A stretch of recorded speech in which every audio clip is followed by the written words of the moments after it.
Saya sering mengatakan bahwa alasan dibalik meningkatnya Islamofobia di Barat terutama adalah perilaku umat Muslim sendiri. Dan umat Muslim tidak bisa menahan diri. Mereka harus menyebarkan nilai-nilai Islam dan ajaran-ajaran Islam. Dan semakin mereka menyebarkan ajaran Islam, semakin banyak orang yang menjadi sadar akan ajaran Islam. Dan izinkan saya memberitahu Anda sesuatu. Ajaran-ajaran Islam itu tidak ada yang perlu dibanggakan. Jadi ada sebuah klip yang sedang viral di media sosial yang benar-benar menggambarkan perilaku buruk umat Muslim. Silakan lihat ini. Seorang pendakwa Islam di Inggris bukan hanya berharap, dia benar-benar mengatakan kepada para wanita Inggris ini bahwa karena kalian berpakaian seperti ini, itulah sebabnya kalian kemungkinan besar akan diperkosa atau bisa diperkosa atau seharusnya diperkosa. Silakan dengarkan. Apa yang terjadi? Jangan lihat aku. Ya, apa yang terjadi? Mau kemana dia? Dia bilang aku pantas diperkosa karena celana pendekku. Saya tidak tahu kenapa para wanita muda ini tiba-tiba mengarang sesuatu kalau memang tidak ada yang dikatakan. Itu saja. Caranya persis seperti yang kamu katakan juga sudah pernah bilang. Aku mengatakan apa yang kamu katakan. Kamu sedang berdiskusi dengan mereka. Sekarang kalian para wanita muda yang telah. Aku tidak tahu apakah kalian. Oke ya, ada apa ini? Ada apa ini? Sekarang para wanita muda akan berselancar. Aku tidak mau ada di depan kamera. Oke ya, ada apa? Para wanita muda itu membuat tuduhan bahwa pria itu mengatakan mereka pantas diperkosa. Itu semua hanya tuduhan. Tidak ada penyelidikan. Saya hanya bertanya kepada pria itu apa pendapatnya. Itulah yang dialami. Mereka ini garis-garis muda, mungkin bahkan belum 18 tahun. Jadi mereka bahkan belum tahu tentang Islam, orang Muslim, atau ajaran Islam. Dan apa yang mereka katakan itu benar-benar sesuai dengan ajaran Islam. Saya akan tunjukkan buktinya. Saya akan tunjukkan semuanya. Permisi, ada apa? Tapi lihat makhluk tak tahu malu ini. Dia pasti akan menyangkalnya. Seolah-olah mereka menuduhnya berkata, "Hei, kamu tahu, seorang Muslim baru saja bilang padaku bahwa kita harus makan daging babi. Kalau begitu, kita pasti akan bilang, tunggu dulu. Muslim tidak pernah mengatakan hal seperti itu." Tapi apa yang dia tuduhkan kepadanya, setiap Muslim memang mengatakan itu. Dan kita juga punya buku-buku mereka. Permisi, ada apa? Jangan lihat aku. Ya, ada apa? Mau kemana dia? Dia bilang aku pantas diperkosa karena celana pendekku. Itu yang kamu bilang. Dan kenapa kamu bilang seperti itu? Permisi, maaf. Kenapa kamu bilang seperti itu? Kamu dengar aku bilang sesuatu. Tapi mereka jelas-jelas yang bilang. Kamu dengar aku bilang sesuatu. Iya, Tapi kalian sering banget ngomong kayak gitu. Kamu menuduh aku melakukannya. aku nggak menuduh kamu. Kamu setuju? Dia bilang kenapa aku harus bilang begitu? Itu berarti setuju. Ya, setuju. Tidak. Itulah jenis masyarakat tempat kita hidup. Tidak. Saya setuju dengan sebelum kamu. Datang kepadaku dan berkata, Kenapa kamu bilang begitu? Lihat, mereka langsung jadi defensif. Cukup bilang, tidak, aku tidak mengatakannya. Karena meskipun dia seorang Muslim, berbohong secara terang-terangan itu sedikit lebih sulit daripada hanya mencoba mengalihkan topik atau menjadi defensif dengan bersikap terlalu agresif. Jadi sekarang, tidak. Sekarang lebih mudah untuk mengatakan, kenapa kamu mengatakan itu padaku? Kenapa kamu menuduhku seperti itu? Daripada mengatakan, aku tidak pernah mengatakan itu karena itu bukan yang aku yakini. Itu tugas yang jauh lebih sulit. Sekarang dia mendatangiku. Tidak. kamu setuju dengan apa yang kamu katakan. Sama-sama. Kamu bukan seorang hakim. Deportasi. Jadi kamu bahkan belum mencapai usia di mana kamu bisa tahu apa yang benar dan salah. Tidak, aku janji padamu. Aku janji aku tahu soal ini. Halo? Halo. Jika kamu datang pada dan berkata, mereka bilang ini yang mereka katakan. Apakah itu benar? Aku akan menjawabmu. Mereka bilang, kenapa aku harus mengatakan itu? Itulah tuhannya. Aku ingin tahu pendapatmu. Tidak. Kamu tidak ingin tahu? Tidak, bro. Tuduh aku sekarang juga. Atau tidak ada yang perlu dibicarakan. Aku punya cerita. Jadi apa yang akan kalian lakukan tentang ini? Tidak ada. Tidak. Tidak. Kenapa pria ini Masih ada di sini. Kalau dia bukan datang ke ruangan ini untuk mengganggu. Aku tidak. Aku bahkan tidak sedang bicara denganmu. Tenang, bro. Tenang. Tidak, aku bahkan tidak ngobrol sama kamu. Jadi tenang saja, sayang. Siapa mereka ini? Kupikir mereka cuma petugas keamanan. Jadi jelas mereka nggak punya wewenang atau apapun. Polisi juga nggak akan melakukan apa-apa. Mereka pasti langsung mengingatkan mereka soal kebebasan berbicara. Mereka punya kebebasan berbicara. Oke, sekarang ini bukan sesuatu yang benar-benar asing dalam ajaran Islam. Aku yakin kamu pasti pernah lihat meme ini. Hijab. Permen yang ditutup, permen yang terbuka menarik lalat. Maksudnya laki-laki muslim. Kamu tahu yang ini. Lihat ini. Seseorang membuat ulang gambar ini di sini. Apa yang diajarkan gambar ini padamu? Dan dia menggunakan gummy bear 7 juta tayangan. Bagaimana jika aku memberitahumu bahwa perilaku ini langsung dari Al-Quran? Lihat ayat Al-Quran ini. Surat 33 ayat 59. Wahai Nabi, perintahkanlah istri-istrimu, anak-anak perempuanmu dan wanita-wanita mukmin untuk mengenakan sebagian dari jilbab mereka ke seluruh tubuh mereka, agar mereka lebih mudah dikenali dan tidak diganggu. Jadi, kenakan hijab atau jilbab, atau ada perbezaan pendapat tentang kata ini. Sebenarnya, apa artinya? Jilbab ini berarti pakaian luar mereka. Jadi Muhammad agar terdengar lebih puitis, beliau tidak berbicara dengan bahasa yang jelas. Dan itulah alasan mengapa kita memiliki begitu banyak perbedaan pendapat dan interpretasi di kalangan para ulama muslim. Seperti yang dikatakan Edward Wood, dia adalah nabi palsu yang paling jelas. Jadi di sini dia mengatakan, lakukan ini, pakai jilbab, burka, hijab, apapun itu, supaya mereka dikenali sebagai muslim dan tidak diganggu. Sekarang, apa yang sebenarnya dikatakan orang ini, jelas dia tidak sepenuhnya memahami ayat Al-Quran ini. Karena Islam sebenarnya sangat jelas melarang wanita non-muslim berpakaian seperti wanita muslim, seperti burka atau nikab. Jadi ketika kamu melihat semua wanita kulit putih bodoh ini yang tidak masuk Islam, tapi untuk menunjukkan solidaritas mereka, mereka memakai jilbab, hijab, nikab, burka, atau apapun itu. Itu sebenarnya bertentangan dengan ajaran Islam. Bahkan Umar, khalifah kedua dalam Islam, sahabat terbaik kedua Muhammad setelah Abu Bakar, dia bahkan dulu memukuli wanita non-muslim yang berpakaian seperti wanita muslim, yaitu memakai hijab, nikab, jilbab, atau apapun itu. Lihat ini. Jadi ini adalah riwayat aslinya dalam bahasa Arab, yang belum mereka terjemahkan ke dalam bahasa Inggris, tapi saya punya terjemahannya, Al-Albani. Dia dianggap sebagai salah satu mungkin ulama Islam paling dihormati di zaman modern. Dia meninggal sekitar tahun 1902 atau semacamnya. Jadi dia mengatakan Umar bin Khattab memukul budak. Kenapa dia memukul budak? Ada seorang budak perempuan dari Muhajirin atau Ansar datang kepada Umar dengan mengenakan jilbab, hijab lengkap. Jadi Umar tidak berkata, bagus sekali kamu berpakaian seperti wanita muslimah. Tidak, karena wanita non-muslim seharusnya tidak berpakaian seperti wanita muslimah agar mereka bisa dilecehkan. Saya punya bukti memberatkan lainnya untukmu. Kamu mungkin akan terkejut mendengarnya. Apakah kamu sudah dibebaskan? Dia menjawab, belum. Lalu dia berkata, tapi lepaskan itu dari kepalamu. Jilbab itu untuk wanita merdeka. Jadi dia ragu-ragu. Lalu dia mendekatinya dengan cambuk dan memukul kepalanya sampai dia melepaskannya. Albani mengatakan ini adalah hadits sahih. Dan kamu tahu kenapa dia ingin wanita non-muslim atau budak perempuan tidak menutup aurat dengan benar? Alasan sebenarnya bahkan lebih jahat dari itu. Lihatlah ini. Ini adalah Tabaqat Ibn Sa'ad. Jadi ini adalah kitab yang otentik. Ini berbahasa Urdu, bukan Arab. Saya tidak punya versi Arabnya, tapi siapapun bisa memverifikasinya. Jadi saya menggunakan Google Translate. Ya, saya mengerti Urdu, jadi saya bisa membacanya. Tapi biar saya tunjukkan terjemahan bahasa Inggrisnya. Terjemahan Google ke bahasa Inggris supaya kalian semua bisa membacanya. Jadi ini adalah Tabikat Ibn Sa'ad bagian kedua. Diriwayatkan dari Abu Hurairah atas otoritas Ma'ad, Umar bin Al-Khattab, orang gila yang sama. Dialah orang di balik seluruh konsep hijab, jilbab, burka, nikab ini. Sebenarnya Muhammad tidak ingin melakukannya. Muhammad tidak ingin memberlakukan hijab, jilbab, nikab, burka. Dia tidak ingin melakukannya. Umar terus-menerus mendesaknya untuk meminta Allah menurunkan ayat tentang hijab. Dan akhirnya Umar melakukannya. Lalu Muhammad jelas melakukannya karena Muhammad tidak ada Allah. Muhammad hanya mengarang ayat-ayat ini untuk menyenangkan semua orang. Jadi, kami adalah yang paling mengetahui tentang kodok dan otoritas saat bla bla bla. Suatu hari, Umar bin Khattab pergi menemui para sahabatnya. Dengarkan ini.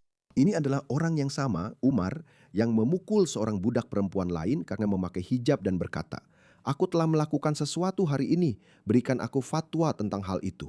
Karena Muhammad sudah wafat sekarang, jadi dia tidak bisa pergi ke siapapun. Maka dia pergi ke sahabat-sahabat Muhammad yang lain. Seorang selir lewat. Jadi seorang selir, bukan selirnya, budak perempuan milik orang lain lewat. Aku merasa dia menarik. Aku merasa dia seksi. Jadi dia memperkosanya.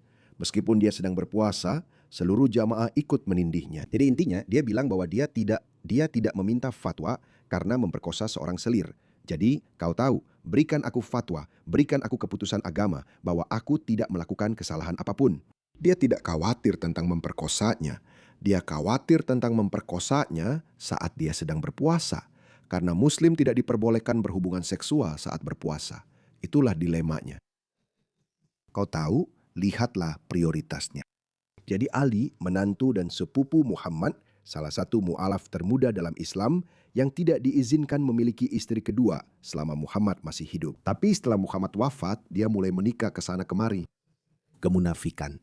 Ali diam saja, lalu dia berkata, Ali bin Thalib, apa pendapatmu? Maka Ali berkata, baiklah, jadi kamu telah membatalkan puasa yang diwajibkan Allah. Jadi puasamu batal. Sekarang kamu bisa berpuasa lagi. Cukup berpuasa sekali setelah bulan Ramadan sebagai pengganti, sebagai kompensasi. Itulah mengapa wanita non-muslim tidak seharusnya menutup aurat, karena wanita muslim diperintahkan untuk menutup aurat agar mereka tidak dilecehkan. Jadi mereka dikenali seperti yang disebutkan dalam Al-Quran. Dan jika Anda adalah wanita non-muslim, maka Anda tidak seharusnya menutup aurat. Sebenarnya ada sumber lain yang mengganggu, sebuah kisah yang mengganggu, tapi itu berasal dari sumber Syiah. Dan Syiah jelas membenci Umar, tapi saya akan ceritakan juga kepada Anda. Banyak muslim yang seperti Anda tahu mengatakan ini tidak otentik. Jadi, putra Umar, Ibnu Umar, dia bahkan lebih menyimpang daripada ayahnya. Sebenarnya tidak, mereka sama-sama menyimpangnya. Nafi meriwayatkan dari Ibnu Umar bahwa setiap kali dia membeli seorang budak perempuan dari pasar, dia akan menyingkap kaki mereka dan meletakkan tangannya di antara dada dan pinggul bawah mereka. Dan ketika dia melakukan itu, dia melakukannya dari balik pakaian. Tapi beginilah mereka pergi ke pasar budak. Banyak muslim mengatakan tidak ada pasar budak. Mereka hanya memeriksa dengan benar. Mereka akan meraba mereka, menyentuh dada mereka, bahkan bagian pribadi lainnya. Dan bayangkan menjadi seorang wanita. Coba bayangkan saja. Inilah agama Islam. Inilah agama yang orang-orang gila ini katakan kepada kita. Lihatlah ini, sangat bermoral. Itulah sebabnya saya percaya pada gadis-gadis itu. Pria gila itu pasti mengatakannya karena itu adalah kepercayaan yang sangat umum di kalangan muslim. Lihat yang satu ini. Pemimpin muslim Australia membandingkan wanita yang tidak menutup aurat dengan daging yang terbuka. Ini terjadi pada tahun 2006 ketika muslim hanya sekitar kurang dari 1% dari populasi Australia. Dan saya ingat ini menjadi berita besar sehingga dia benar-benar pindah kembali ke Mesir. Syekh Taj al-Din al-Hilali menyampaikan komentarnya dalam ceramah agama, ceramah tentang perjinahan kepada sekitar 500 jamaah di Sydney bulan lalu. Namun, hal itu baru menjadi perhatian publik yang lebih luas ketika dipublikasikan di Surat Kabar Australia hari ini. Dia mengatakan, jika Anda mengeluarkan daging tanpa penutup dan meletakkannya di luar tanpa penutup, lalu kucing-kucing datang untuk memakannya, itu salah siapa? Itulah logikanya. Inilah yang mereka maksud dengan pemerkosaan. Itulah logika di baliknya. Lihat ini, seorang wanita Inggris mengungkap perilaku muslim. Menurutku, migran laki-laki dari negara dunia ketiga adalah masalah di sini, di Inggris. Coba saja jadi perempuan yang bekerja di bidang konstruksi. Karena aku bilang sekarang, mereka memperlakukanmu dengan sangat buruk. Jika kamu mendatangkan orang-orang dari negara yang tidak menghormati perempuan, perempuan tidak diizinkan berbicara. Perempuan tidak diizinkan melakukan pekerjaan-pekerjaan ini. Begitu mereka menginjakan kaki di Inggris, mereka tidak akan tiba-tiba berubah pikiran dan mulai bersikap sopan kepada perempuan. Misalnya, ada 4 orang yang bekerja di gerbang, 3 orang asing, 1 orang Inggris. Orang Inggris itu satu-satunya yang repot-repot melihat kertas dan memanggilku dengan namaku. Yang lainnya memanggilku dengan, "Hey cewek," dan bunyi klik-klik-klik untuk menarik perhatianku. Saat aku benar-benar bekerja dengan mereka, mereka sama sekali tidak mendengarkan apa yang aku katakan. Rasanya seperti aku sedang bicara dengan tembok saja. Tapi bukan perempuan dari negara asing, bukan juga laki-laki dari Jerman atau laki-laki dari Afrika Selatan. Ini laki-laki dari negara dunia ketiga. Sejujurnya, aku mulai merasa kesal dengan hal ini. Aku hanya ingin datang ke sini, melakukan pekerjaanku, dihormati oleh orang-orang di sekitarku. Tapi aku tidak mendapatkan itu, dan aku tidak bisa menegur mereka. Tidak ada feminis yang akan membiarkan hal itu terjadi. Karena kalau aku menegur, mereka akan langsung menuduhku rasis. Kembali ke pemerintah Inggris. Itulah yang harus kuhadapi sebagai perempuan yang bekerja di bidang konstruksi. Maksudku, itu justru yang paling tidak perlu kamu khawatirkan. Dan aku sudah membahas ini sejak lama. Lihatlah ini. Para migran dari dunia muslim yang berasal dari negara dunia ketiga telah membanjiri Eropa. Ya, aku sedang mandi. Ada apa? Tidak, cepat saja. Aku masih belum mengerti. Lihat, dia bahkan tidak berpakaian minim. Ya, itu bukan urusanku. Itu yang aku dengar ya. Lihat yang ini. Itu aku. Ya, aku baik-baik saja. Kamu sendiri? Dan kamu, aku lajang baik-baik. Dan snap. Kamu mau snapku. Ya. Kamu mau latih sedikit bahasa Perancis? Ya. 1 tahun muslim dan... Muslim. Tidak ada satu hari pun yang berperilaku seperti ini. Baik-baik lajang. Kamu sangat cantik. Oke. Aku nggak bermaksud jahat, tapi aku kurang tertarik. Tidak, snap. Aku telepon kamu malam jam 23. Untuk apa? Dan aku pulang ke rumah nonton TV. Kenapa dia berisik begitu? Tidak, aku minta maaf. Tidak, tolong. Tolong, snap, baik, dengan baik. Tidak, kamu kelihatan sangat baik. Aku tidak bisa bilang sebaliknya. Ya, tapi aku tidak tersedia. Ya, tidak terlalu, tidak muslim. Dia bilang, aku muslim. Seolah-olah itu, kok bisa merasa berhak begitu? Dia bilang begitu, aku muslim. Apakah kamu muslim? Ya Tuhan, aku sudah menunggu pria muslim seumur hidupku. Datanglah dan peluk aku. Apa? Bahkan aku sendiri tidak mengerti perilaku ini. TV di rumah. Menonton di malam hari. Saya di rumah menonton TV, baik. Noir, blanche. Tidak, tapi akan baik-baik saja kok. Non, mais ça va aller. Saya tidak terlalu tertarik. Tolong, Bu. Ya. Tidak, sungguh. Yang berkesan, semoga harimu menyenangkan. Tidak, Snapchat. Tolong. Nama depanmu siapa? Aku, Lajang, baik. Baik. Oke. Tidak. Tapi tidak apa-apa, aku tidak tertarik, maaf. Ya, oke? Terima kasih banyak. Sampai jumpa. Non. Oke, merci, bonjour. Au revoir. Dia beruntung. Berapa banyak dari wanita-wanita ini yang sudah dilecehkan? Kita mendengar cerita-cerita seperti ini setiap hari, hampir setiap hari. Benar-benar, begitu banyak video seperti ini. Lihat ini. Ahmed Ali, seorang sopir Uber berusia 58 tahun yang dituduh melakukan kejahatan keji. Mereka meminta pengadilan menyatakan ada dasar yang cukup untuk dakwaan pemerkosaan tingkat 2 dan penculikan tingkat 1. Korban mengandalkan layanan Ali sebagai pengemudi transportasi online untuk pulang dengan selamat. Sebaliknya, dokumen menyatakan Ali menggunakan aplikasi Ubernya untuk membuat seolah-olah dia telah menurunkan korban, lalu mengemudi ke lokasi terpencil di luar Olimpia ini dan memperkosa korban. Dia takut jika Ali dibebaskan, atau menyatakan bahwa dia akan merasa takut jika Ali dibebaskan. Dokumen dasar dugaan kuat menyatakan bahwa keluarga korban mulai khawatir ketika wanita tersebut tidak pulang ke rumah. Ayahnya menggunakan ponselnya melacak lokasi putrinya ke tempat kejadian penyerangan dan menemukan korban dalam keadaan telanjang di kursi belakang mobil Ali, sementara Ali bergegas kembali ke kursi depan sambil mencoba mengenakan celananya. Bahwa ada bahaya besar bahwa terdakwa akan melakukan kejahatan kekerasan baru. Dan hal ini didasarkan pada sifat tuduhan-tuduhan ini. Dokumen menyatakan bahwa keluarga korban memukuli Ali dan setidaknya 2 tembakan dilepaskan. Para penyelidik mengatakan Ali mencoba melarikan diri dari tempat kejadian meskipun petugas medis mengatakan dia membutuhkan pertolongan. Di pengadilan, Ali masih mengenakan perban di tangannya.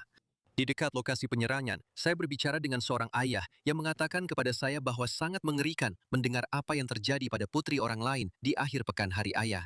Menurut saya, ini adalah keadilan, dan seharusnya hal itu tidak pernah terjadi sejak awal. Benar kan? Itu benar-benar menjijikan, tapi saya senang ayahnya bisa berada di sana. Tersangka sendiri adalah seorang ayah dari 5 anak. Ruang sidang penuh dengan keluarga dan tetangga. Lihat saja mereka. Mereka mungkin semua di sini untuk memberikan kesaksian tentang karakter baiknya. Untuk mendukung Ali. Para penyelidik mengatakan bahwa putri Ali sebenarnya melaporkan ayahnya hilang ke polisi pada hari dia dituduh memperkosa anak orang lain. Orang kulit putih sedang dimanfaatkan. Kalian membangun masyarakat dengan tingkat kepercayaan tinggi. Dan kesalahan kalian adalah mengira orang-orang yang datang dari budaya lain yang lebih barbar berbagi nilai-nilai kalian. Mereka tidak berbagi nilai-nilai kalian. Pada titik ini, seperti yang saya katakan, saya sebenarnya tidak. Kamu tidak bisa menyalahkan orang kulit putih karena tidak mempercayai siapapun. Kamu tidak bisa menyalahkan mereka. Menyedihkan. Dan pemerintah kita yang melakukannya. Ya, Amerika sangat berbeda.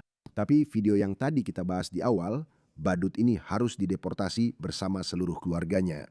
Mungkin terdengar keras, mungkin bahkan terkesan cuma berdasarkan anekdot, tapi itulah sikap yang harus kita miliki. Karena seperti yang saya katakan, seluruh video ini, semua referensi yang saya berikan kepada Anda, itu membuktikan satu hal, bahwa ini adalah keyakinan yang sangat umum di antara orang-orang ini. Anda tahu ketika mereka mengatakan kepada Anda bahwa tidak semua Muslim. Sebenarnya tidak, sebagian besar Muslim bukan teroris, oke? Saya akui itu karena mereka juga punya naluri bertahan hidup, Anda tahu. Mereka tidak ingin mengorbankan hidup mereka.